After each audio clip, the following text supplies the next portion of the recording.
அழகே உன்னை காணாமல் அன்னம் தண்ணீர் தொடமாட்டேன்.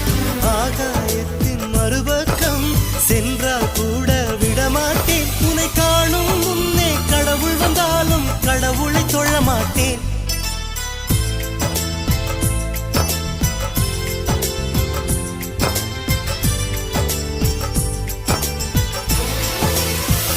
எங்கோ ஓர் சாலை வளைவில் உன் பிம்பம் தொலைந்ததடி.